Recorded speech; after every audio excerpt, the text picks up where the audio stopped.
ஆதிபாரதி சீரியலில் 10ஆம் தேதிக்கான சூப்பரான ப்ரோமோ ரிலீஸ் பண்ணியிருக்காங்க. தமிழுக்கு ஸ்கூலில் வந்து ஒரு பிரச்சனை. அதனால் வந்து அவளை பார்க்குறதுக்காக வந்து ஆதி வந்து அப்பா மாதிரி ஓடி வர்றாங்க. செம பரபரப்பாக இருந்துச்சுன்னே சொல்லலாம். மிஸ் பண்ணாமல் ஃபுல் வீடியோவும் கேளுங்க. லதா வந்து ஆஃபீஸில் வேலை பார்த்துட்டு இருக்காங்க. அப்போன்னு பார்த்து பாரதி வந்து எனக்கு முக்கியமான ஒரு டாக்குமெண்ட் எடுத்துகிட்டு போகணும் ஆடிட்டர் பார்க்க, அதனால் நான் போயிட்டு வந்துடுறேன் அப்படின்னு சொல்லிட்டு போயிடுறாங்க. பாரதி நில்லுங்கிறாங்க. அதுக்குள்ளே கண்டுக்காமல் போயிடுறாங்க. பார்த்தா ஃபோனை இங்கே ஆஃபீஸ்லேயே வச்சுட்டு போயிடுறாங்க. அப்போன்னு பார்த்து பாரதிக்கு வந்து ஃபோன் வந்துக்கிட்டே இருக்குது.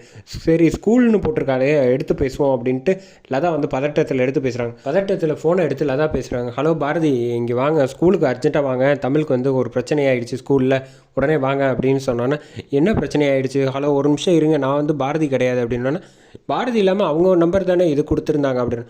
அவங்க இங்கே தான் ஆஃபீஸில் ஒர்க் பண்ணுறாங்க, நான் அவங்களோட கொலீக் தான் பேசுகிறேன், அவங்க வந்து கொஞ்சம் முக்கியமான விஷயமா மீட்டிங்க்கு வெளில போயிருக்காங்க அப்படின்னோன்னே, இங்கே ஸ்கூலுக்கு உடனே வர சொல்லுங்கள் அப்படின்னு சொல்கிறாங்க. என்னாச்சு ஏது அப்படின்னா, இங்கே ஸ்கூலில் ஒரு ஒரே பிரச்சனையாக இருக்குது, அதனால் தயவு செஞ்சு அவங்கள கிளம்பி உடனே வர சொல்லுங்கள் அப்படின்னு சொன்னோன்னே, சரிங்க நான் வர சொல்கிறேன் அப்படின்னு சொல்கிறாங்க. இப்போ வந்து என்ன பண்ணுறதுன்னு தெரியாமல் ரொம்ப தவிச்சிட்டு இருக்காங்க லதா. அங்கேருந்து கரெக்டாக அதே சமயத்தில் ஆதி வராங்க.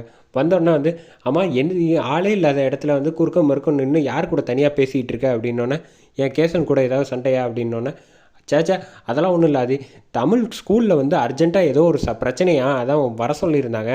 பாரதி வந்து ஃபோனை இங்கே வச்சுட்டு ஆடிட்டரை பார்க்குறேன்ட்டு போயிட்டாங்க, அதான் எனக்கு என்ன பண்ணுறதுனே தெரியாமல் முழிச்சிட்டு இருக்கேன் அப்படின்னோன்னே, சரி மற்றதெல்லாம் விடுங்க, நான் பார்த்துக்கிறேன், நான் முதல்ல வந்து ஸ்கூலுக்கு போய் தமிழுக்கு என்ன ஆச்சு ஏன்னு பார்க்குறேன், நீங்கள் பதட்டப்படாமல் இருங்க, பாரதி வந்தால் அவங்கள வந்து வர சொல்லுங்கள் ஸ்கூலுக்கு, நீங்கள் ஒன்றும் கவலைப்படாதீங்க, தைரியமாக இருக்க சொல்லுங்கள், நான் பதட்டப்படாமல் நான் முதல்ல போகிறேன் அப்படின்னு சொல்லிட்டு ஆதி வந்து கிளம்பி போயிடுறாங்க. லதா வந்து ஃபீல் பண்ணிக்கிட்டு இருக்காங்க. தமிழுக்கு ஒரு சின்ன பிரச்சனை வந்தோடனே அவள் துடிச்சிட்டாப்புல. அவர் வந்து எவ்வளோ பதட்டத்தோடு போகிறாப்புற, அவ்வளோ பாசம் இருக்குது தமிழ் மேலே. ஆதி இவ்வளோ பாசம் வச்சுருப்பாரு நான் எதிர்பார்க்கவே இல்லை. ஆனால் இந்த பாசம்லாம் புரிய வேண்டியவங்களுக்கு புரியவே மாட்டேங்குதே. சரி கொஞ்சம் நாள் கழித்து தான் புரியணுன்ட்டு இருந்தால் புரியட்டும் அப்படின்னு யோசிச்சுட்டு இருக்காங்க லதா. அப்போ தான் ஆடி அசைஞ்சு பொறுமையாக வேலையெல்லாம் முடிச்சுட்டு கரெக்டாக வந்து பாரதி வராங்க. வந்தோடனே வந்து ஃபோனை வச்சுட்டேனே, இங்கே வச்சுருக்கேனா, அப்போலேருந்து நான் தேடிட்டு இருந்தேன், பார்த்தா இங்கே வச்சுருக்கேன் லதா அப்படின்னு. நீ வந்துட்டியா, என்னை வந்தது கூட நான் கவனிக்கலை, ஏன் பதட்டப்படுறா அப்படின்னா, உனக்கு எத்தனை தடவை ஸ்கூல்லேருந்து ஃபோன் வந்துச்சு தெரியுமா, தமிழ் ஸ்கூலில் ஏதோ ஒரு பிரச்சனையா, ஐயோ தமிழுக்கு ஏதாவது ஆச்சா, என்ன ஆச்சு அப்படின்னு பதறாங்க. நீங்கள் ஒன்றும் பதட்டப்பட தேவையில்லை, ஆதி வந்து ஏற்கனவே வந்து ஸ்கூலுக்கு போகிறேன்னு போயிட்டாப்புல, நீ வந்து உடனே போ அப்படின்னோடனே, இப்போ ஏமா இருக்கே, எனக்கு என்ன பண்ணுறதுன்னே தெரிலன்னு தவிக்கிறாங்க லதா. நீ தமிழுக்கு ஒன்றும் இருக்காது, தைரியமாக போ.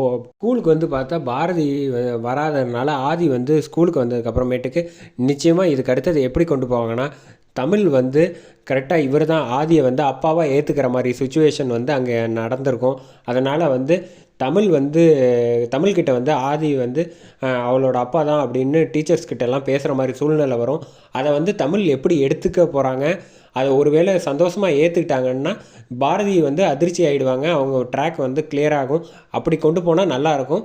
ஆனால் வந்து ஆதி மேலே வந்து என் அப்பா இல்லைன்னு சொல்லிட்டு கோவப்பட்டாங்கன்னா அதை எப்படி வந்து மேற்கொண்டு பாசத்தை வந்து மீட்க 2 பேரும் பாண்டிங் எப்படி கொண்டு போகிறாங்கன்னு வெயிட் பண்ணி பார்ப்போம் ஃப்ரெண்ட்ஸ், ட்ராக் எப்படி போகுதுன்ட்டு.